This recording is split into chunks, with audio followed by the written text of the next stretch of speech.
If to love a human being, as Osho says, has become an utter hell, then whom to love?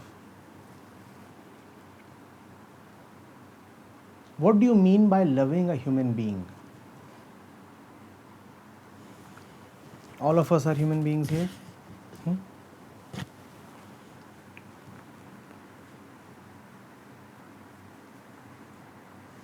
Would you love any of these so-called human beings if they are dead? Hmm? Suppose the people here are freshly dead. Hmm? Just 5 seconds back, they gave up the ghost. Would you love them?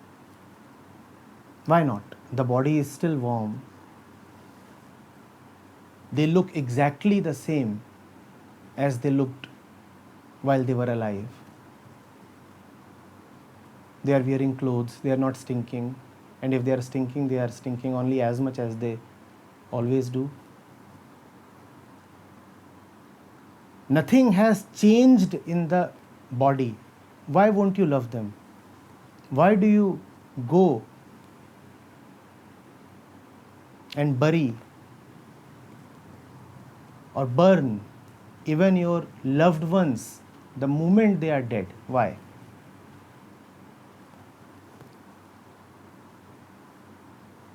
Your question is whom to love. We are going into that. If you really love the body,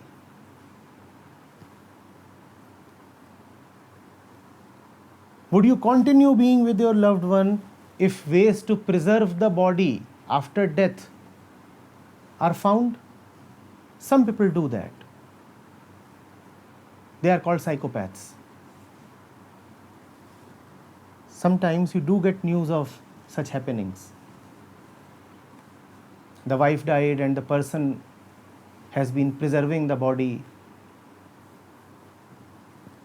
How healthy does that sound?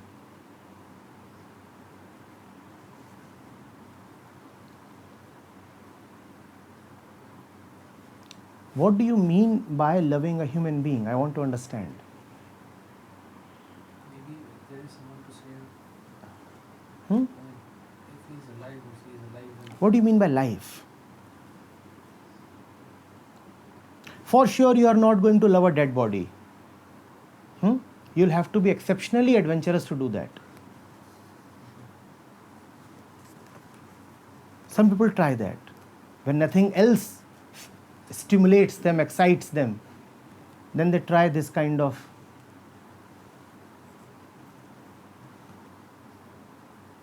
carnal adventure.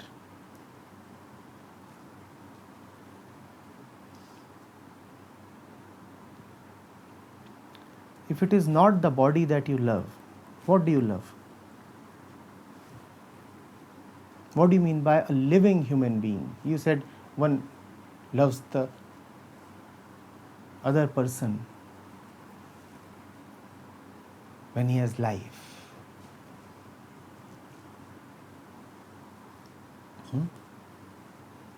What do you mean by a living person?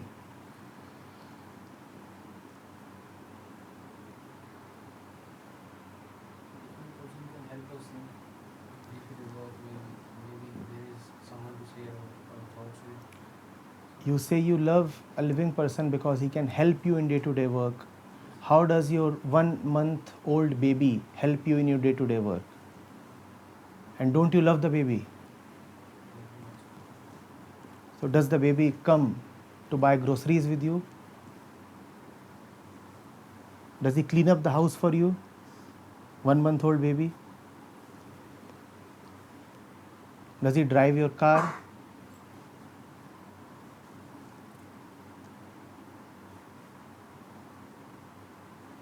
In no conceivable way does he help you, but you still love him, don't you? So it can't be a matter of getting help from someone.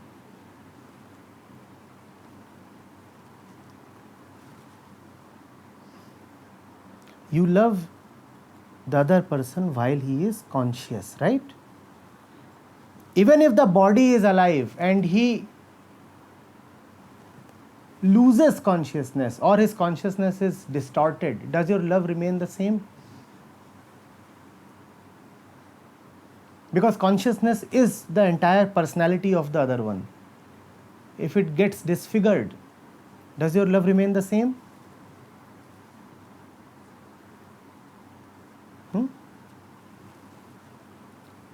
So it's less about the body, more about consciousness.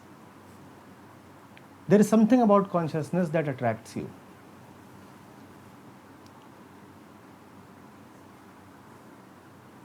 You want to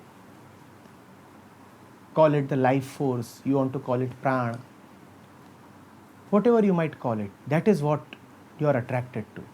And that is why you often say, I love the liveliness in your eyes. You love the way consciousness peeps out of somebody's eyes. If the eyes are dead, or if the eyes are that of a madman with no ordered consciousness behind them, then you don't feel like loving. You might feel pity, you might feel compassion. But that greatness called love is no more there. Right?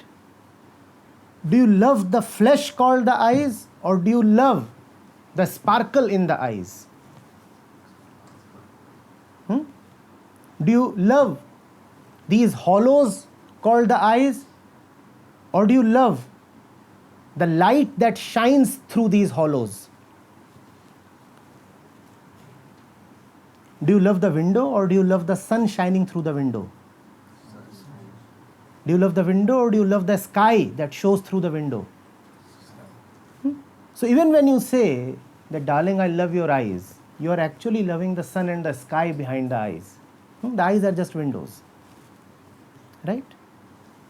So it's not so much about the body, the flesh, the eyes. It's about something behind the eyes. And when that something behind is not there, when there is death or unconsciousness or madness, then you don't feel that magnetism, that charm anymore. Right? Now, what is this consciousness? What is this force behind the eyes? That is what pulls you. What is that? That is the subject matter of all spiritual inquiry. When the poet, saint, when the seer, when the guru, when the rishi, when the prophet meditates, exactly and only this is what he wants to know. Who is the one behind the eyes? Who is the one behind the body? Who is the one sitting at the heart? What is this thing called prana? What makes the body tick? Is the body just a machine? Are you getting it? That is what every wise man has wanted to know. What is consciousness? The answer has never quite arrived, because the answer is to a question that is itself in consciousness. Only in your consciousness do you ask what is consciousness. And you ask what is consciousness so that your consciousness may feel a little relaxed, a little assuaged. Every question is like a pinprick. Every question is like a hurt. Every question is a bit of a wound. You try to get an answer so that the wound might be healed. So the question is in consciousness, and the question is there so that the consciousness may relax. Do you see this?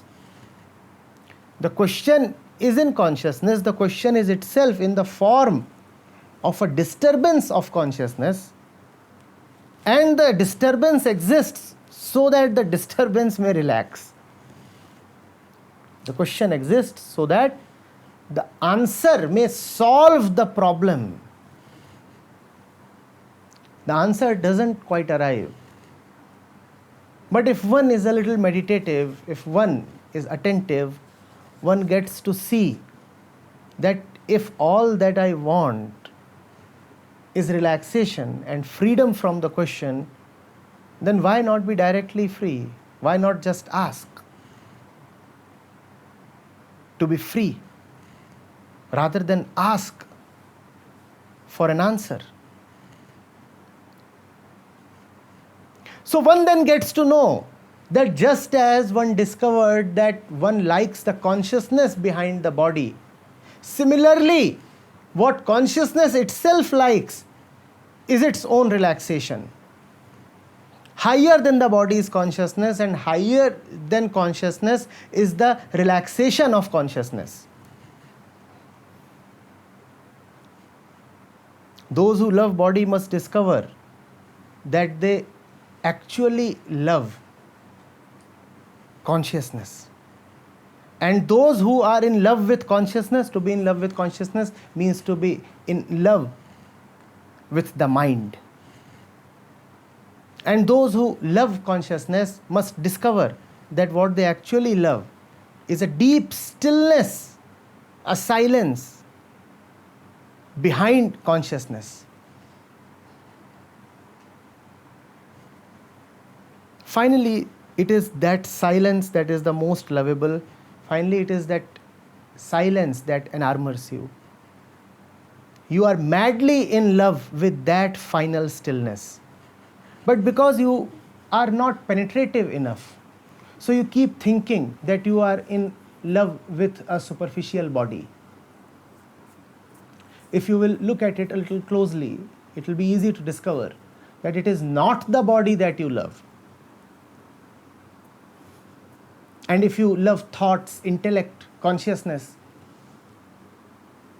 then too you must be a little more penetrative, and you will find that it is not even somebody's intellect or thoughts or sharpness or mental agility that you love.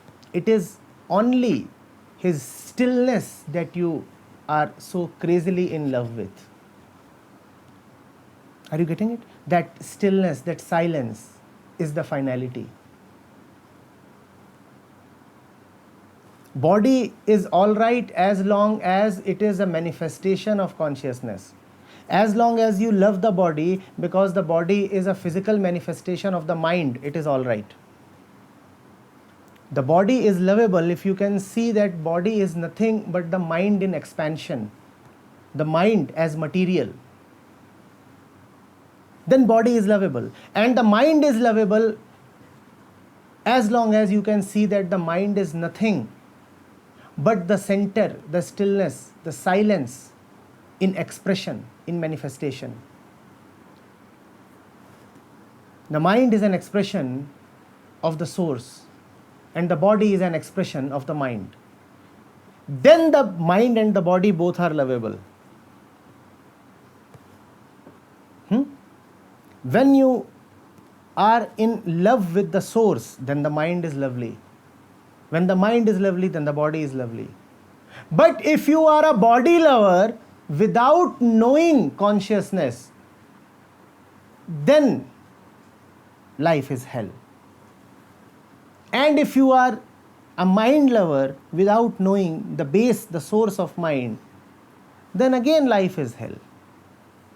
That is why the author is saying that to love a human being is utter hell. Because when we say that we love a human being, what we mean is that we love the other's body. I repeat, the body is sacred when it is an expression of the mind, when it is understood as an expression of the mind. And the mind is sacred when the mind is an expansion, a manifestation of the center, of stillness, silence, of nothingness. Starting from the start, everything is wonderful. But if you are crazy after the fruit, with no reverence for the root, then life is hell. Is that clear?